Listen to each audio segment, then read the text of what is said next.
Hi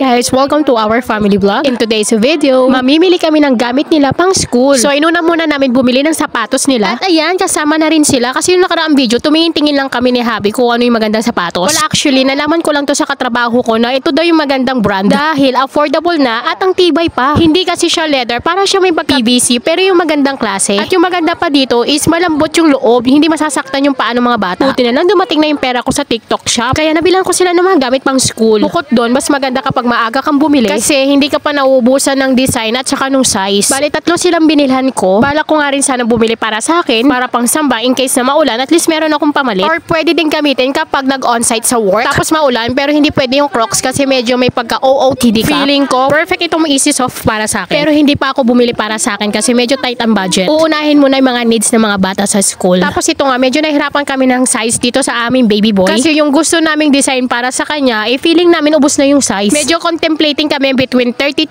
and 33 size, but we still choose size 33 for him para lang may allowance in case na lumaki yung paa niya. Total naman hindi ganun kaluwag itong sapatos, medyo pasikip siya doon sa may unahan. Kasi yung mga bata ngayon hindi pa natatapos ang school year, parang lumalaki na kaagad yung paa, sumisikip kaagad yung mga sapatos nila. By the way, flex ko lang ang aking Posay 2-in-1 Velcro Cloud Sleeper. Meron yan sa aking Ecomobi platform at meron din yan sa aking TikTok shop. I-share ko sa inyo ang link dito sa aking description box, tignan nyo na lang. Kaya naman sis, kung ako sa'yo, for the go for the check out. Balik tayo dito sa aking video. Ayan nga, sobrang nahihirapan na kami. Hindi na namin alam kung anong size ang pwede kikain. Habang itong isa kong anak, busy lang siya sa paglalaro. At dahil napagod kami kakahanap ng size ng sapatos para kikain. Kaya dito pa lang napagdesisyon na namin, nakakain na kami sa Sangyupsal. At wag daw ako mag-alala kasi sagot daw niya yung part niya bilang advance celebration sa kanyang graduation. And finally, may nahanap na rin size para kikain at agad-agad kami nagbayad sa counter. Hindi ko nasama dito sa video ang pagkain namin sa All For You Sangyupsal. However, i-share ko yung link dito sa aking description box. Panoorin nyo.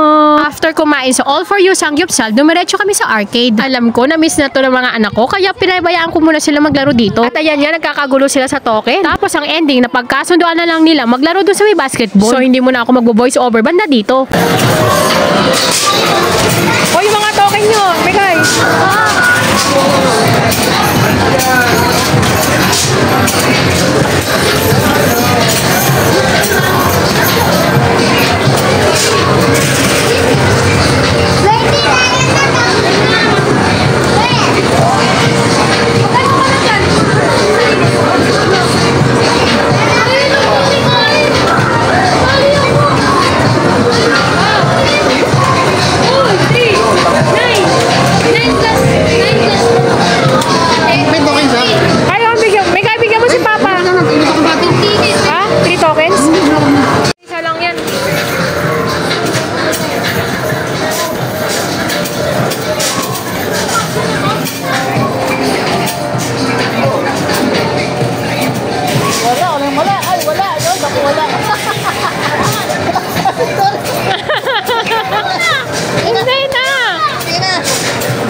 after nilang magsawa sa basketball, pumunta naman kami sa Colorama. Feeling ko parang kailangan mo tumaya dito. Syempre, maghuhulog ka ng token, 2 token ata kailangan dito. Tapos, pupusta ka ng kulay or pipili ka ng kulay na gusto mo. At pag umikot yung bola, kailangan tumama doon sa kulay na gusto mo. Kapag hindi, syempre talo ka. Well, honestly, hindi kami nananalo dito. Kaya mula dito, hindi mo na ako mag-voice over. Oy, lagay nyo ang 2 token.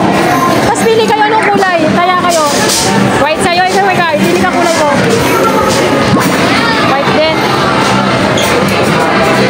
Pindutin mo yung ano. Yung ano, yun o. Yan.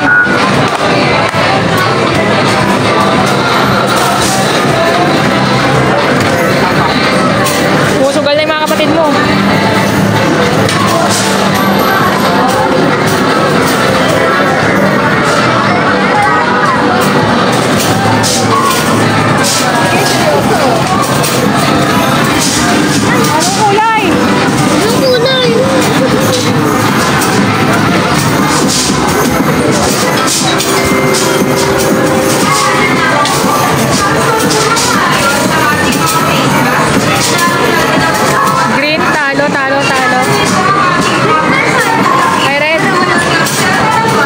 Tapos si Ate Noni ko naman ang naglaro.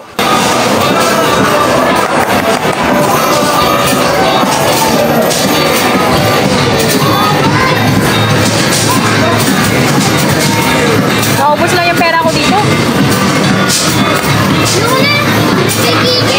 At nanggigil na nga ang aking baby boy kasi lagi kaming talo. Kaya naghanap kami ng ibang lalaruin hanggang sa napadpad kami dito sa Ocean Tail. Itong laro naman kailangan matalo or mabalin mo tong malaking isda. Pati maliliit na isda, meron siyang prize which is yung ticket. Well, medyo talo kami dito kasi hindi namin nabaril yung malaking isda. Pero may mga ticket kami kasi nababaril namin yung mga liliit na isda. Kaya naman mula dito, hindi rin muna ako mag-voice over. Ayaw na? Parang ayaw na mong gumana?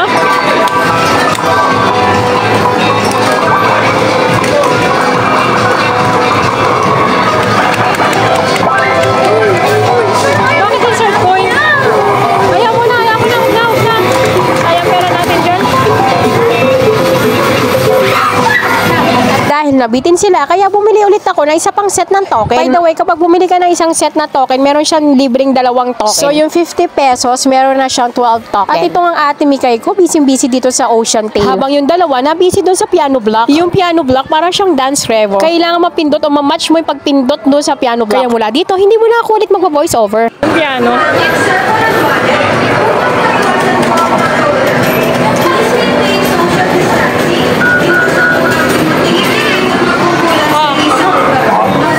After doon sa Ocean Tail and piano block, napagtripan naman nila tong Monster Squad.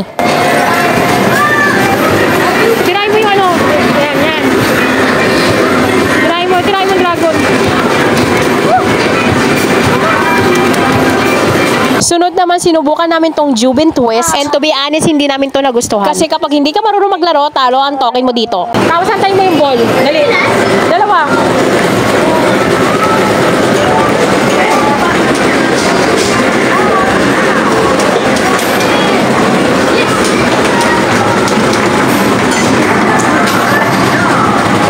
Sige, tip mo may ball. Wala na. Isa lang.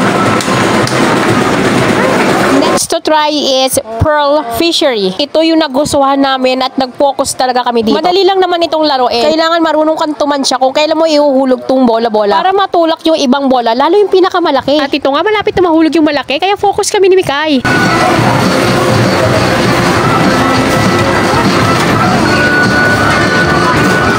Uy, dami! Mas maganda pala dyan eh.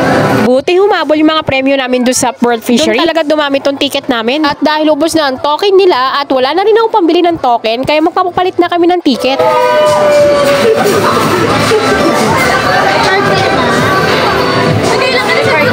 Wala, ano ba yung 5 na yan?